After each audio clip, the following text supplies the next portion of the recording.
دەگەڕێمەوە سەر پرسی سەرۆک کۆماری عێراق بابزانانی یەکێتی و پارتی دیموکراتی کوردستان بەچی گەیشتون بە پێوزانی یارانەی کە تا ئێستا ئەوخۆ هەن نەگەیشتون بەڕێکەوتنێک بۆ کاندیدێکی هاوبەشیان هەبێت و بۆ پۆستی سەرۆک کۆمار هەروە پێکەنانی حکوومەتی داهاتووی عێراقی لەسەر ئەم بابەتانە گفتگۆ لەگەڵ بەڕێز عەدالەت عەبدوڵڵا نووسەر و مامۆستای زانکۆ دەکەم کە لە سلێمانیەوە لەگەڵمان دەبێت. کاک عەدالەت ئەم کاتتان باش. پێتان وایە هەمان سیناریۆی 2018 دووبارە بێتەوە؟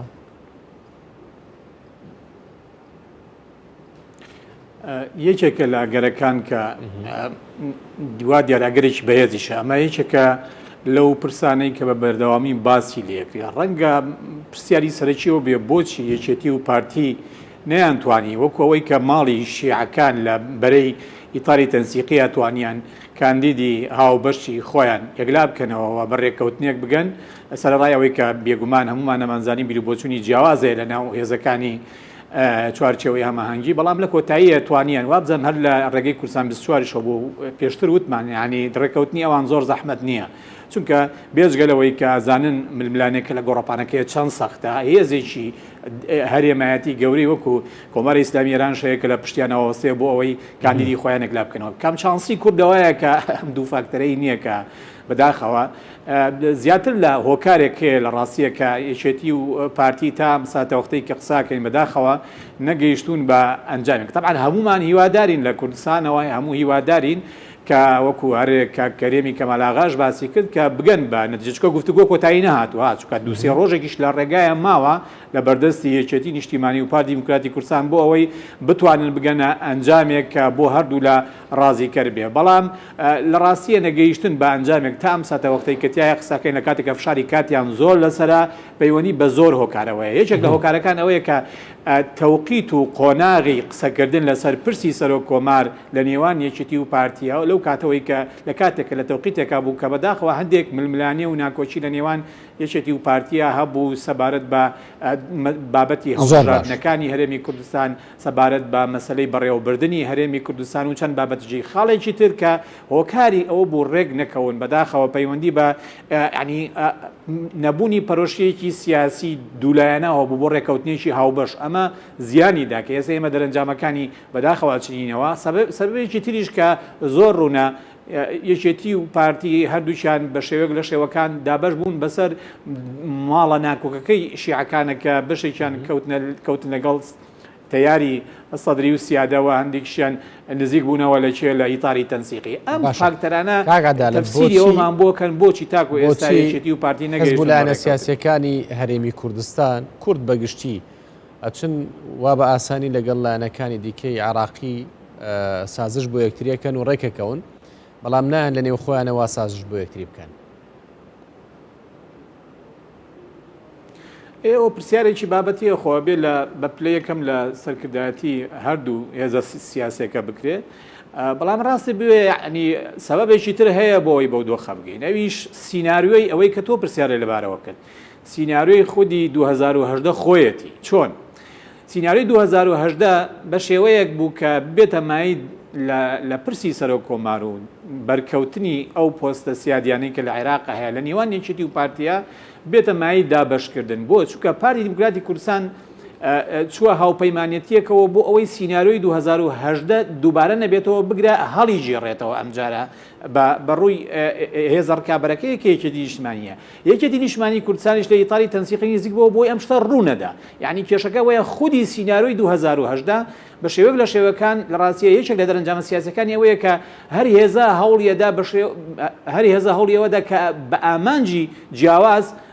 ئەوەی ڕوویدا دووبارە نەبێتەوە بەو شێوەیەی کە هەیە یان دووبارە بێتەوە بەو شێوە خوازراوەی کە مەبەستمان لە یەکەمیانە پەیوەندی بە پارتی دیموکراتی کوردستانەوە کە ئەوێ 2018 جارێکی تر دووبارە نەبێتەوە و سەرۆک کۆمار لە ڕێگەی هەڵبژاردنەوە بۆ یەکێتی نەڕوە و یەکێتی نیشتمانی کوردستانیش ڕێک بە پێچەوانەوە نزیک بۆ لە ئیتاری تەنسیقی بۆ ئەوەی ئەمەی کە پارتی دیموکراتی کوردستان لە ڕێگەی هاوپەیمانیتی سێقۆڵیەوە کردی ئەم شتە ڕوونەدا بەڵکو باکسەوە هەمان سیناریۆ ئەگەر ببێتە بژاردە هەمان سیناریۆی 2018 سەر لە نوێ لە ڕێگەی بەدەستێنانی متمانی پەرلەمانتارانی طبعاً چوارچێوەی هەماهەنگی سەرۆک کۆمار دیسانەوە بۆ خۆی بێ. ئەم گرفتانە لە ماوەی ڕابردووە بەداخەوە دیراسەی پرسەی ورد نەکرا بۆیە ئێستا ئەبینین لە گفتوگۆی نێوان یەکێتی و پارتیە گرێوگۆڵی یەکجار زۆر لە ڕێە بۆ ئەوەی بگەن بەڕێکەوتن. باشە کاگادالت سەرەتا لایەنە شیعەکان وایان وێنا دەکرد کە هۆکاری هەرە سەرەکی پێکنهێنانی حکوومەت پرسی سەرۆک کۆمارە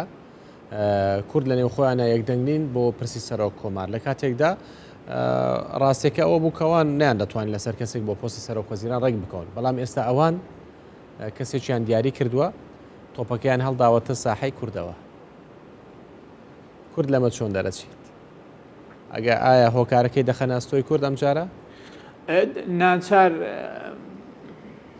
بە ناچاری ئەبێ یەکێک لە بژاردەکانە هەڵە ببژێردێ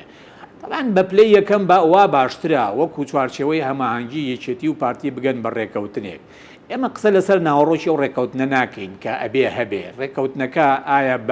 بەوا بێ لایەک بۆ بلاکەی تر مافیەوە سلمێنێک کە ئەم پۆستە بۆ ئەو بێ یان نەخێر بە ڕێکەوتن ئەبێ لەسەرەوە ئەو کەسەی کە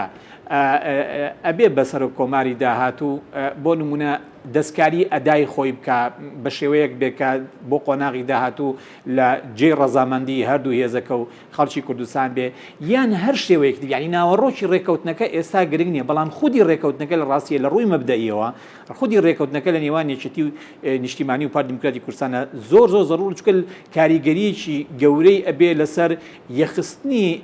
هێزی کوردی لە بەغا وەکو و دەرکەوتنی وەکو جەمسەرێک لە ناو پرۆسەی سیاسی ڕاستە ئێستا یعنی لە ماوەی ڕابردووە کورد دابەش بوو بەسەر دوو بەرەی ناکۆکی ماڵی شیعەیە بەڵام خۆمە هەموو ئاگادارن یەکێک لە بەرەکان ینی خۆی لە پرۆسەی سیاسی کشاندەوە کەواتە ئێستا دەرفەت زۆرە دەرفەت یەکی باشی شەیە بۆ ئەوەی جارێکی تر شتێکی تر دروست بێتەوە لە ناو پرۆسەی سیاسی عێراقاوە لە ناو معادلەکانی کە ئێستا بەڕێوەیە پێی بوتێ جەمسەری کوردی ئێمە ئێستا کە زۆر جار لایەنگیری ئەواکەین کە یەکێتی نیشتیمانی کوردستان و پارتی دیموکراتی کوردستان بە هەر نرخێک بێ بگەن بە ڕێکەوتن لەبەر ئەم ئەتیبارەیە ئەویش ئەوەیە کورد وەکو جەمسەرێ لە ناو هاوکێشەکەیە دەربکەوێت جا ئەوە بەوە ئەبێ کە ڕێک بکەوە ناوەڕۆکی ڕێکەوتنەکە ڕەنگە لە دەستی من و تۆیان نەبێ ئەمە کەوێتە سەر ئیرادەی نەکەر ئیرادە تەقدیری و ئیرادەی پارتی دیموکراتی کوردستان و یەکێتی نیشتیمانی کوردستانیش بۆ مەسەلەی ڕێکەوتن ئایا ئەو شەڕە گەورە ئەهێنێ لە بنەڕەتە یعنی ئێمە بگەینە بەتایبەتی کە یەکێتی نیشتیمانی و پارتی دیموکراتی کوردستان ڕاستیە لە زیاتر لە دۆسیە و لە ئەرک و بەرپرسیارەتیەکە هەم لەسەر ئاسی عێراق و هەم لەسەر هاسی هەرێمی کوردستان لە یەک ناچارن لە یەک کۆ ببنەوە و ئەرک و بەرپرسیارەتیەکان هەڵ بگرن و لە پۆستی سەر کۆمارە نابێ هەموو شتێک کۆتایی بێ بەڵام لە کۆتایی ئەمە کەوتە سەر تەقدیری سیاسی و ململانیش لە نێوان هێزە سیاسیەکانە جیاوازی ئاراستە و بیرکردنەوەش دیسانەوە لە ڕوانگەی دیموکراسی و مافێکی سەلمێنراوە تۆ ناتوانانی زۆر بکەی لە پارتی کە ئەبێ هەر بە هەر شێوەیەک بێ مل بدا بۆ یان ئەوە بسەلمێنە بۆ یەکێتی کە ئەو پۆستە بۆ بەرامبەرەکەی بێ ناشتوانی زۆر بکەی لە یەکێتی کە چ کاندیدەکەی بگۆڕە یا ئەم کاندیدا کاندیدێکیکە بێنە یان هەر بژاردەیەکی ئەم شتانە ناکرێت بە زۆر بن بەڵکو و پێویستی بە ڕێکەوتنە بە ئاڵوگۆڕە لە بیرروڕاوە دروستبوونی بۆ چوونێکی نوێیە. سپاس بۆ بەڕێز عەدالەت عەبدوڵڵا نووسەر و مامۆستای زانکۆ کە لە سلێمانیەوە لەگەڵمان بووی.